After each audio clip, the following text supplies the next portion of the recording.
సరే ఈ పాస్టర్ ప్రవీణ్ మరణానికి సంబంధించి కుటుంబ సభ్యులు ప్రభుత్వ విచారణ మీద నమ్మకం వ్యక్తం చేస్తున్నా కొందరు రాజకీయ ముసుగులో దీన్ని ఒక వివాదం చేద్దామని చూస్తారు. దీన్ని ఎలా కంట్రోల్ చేస్తారు?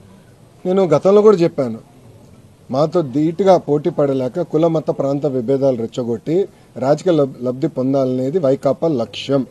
దాంట్లో మీకు ఎలాంటి సందేహం అవసరం లేదు. పాస్టర్ ప్రవీణ్దే కాదు, ముందు ముందు కూడా ఇలాంటి అనేక డ్రామాలు వాళ్ళు చేస్తారు. ప్రజలందరూ అప్రమత్తంగా ఉండాలి. అనేక డ్రామాలు చేస్తారు.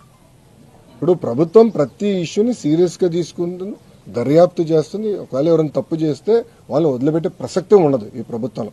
ఎవరైనా ఉన్నాయి, టీడీపీ వాళ్ళు అవ్వచ్చు, వైకాపా వాళ్ళు అవ్వచ్చు, జనసేన వాళ్ళు అవ్వచ్చు, బీజేపీ వాళ్ళు అవ్వచ్చు, ఎవరైనా అవ్వచ్చు. ఎవరిని వదిలిపెట్టదు, తప్పు చేస్తున్న మటుకు ఎవరిని వదిలిపెట్టదు ఈ ప్రభుత్వం. అది చాలా క్లారిటీగా లా అండ్ ఆర్డర్ విషయంలో గౌరవ ముఖ్యమంత్రి గారు చాలా క్లియర్గా ఉంది.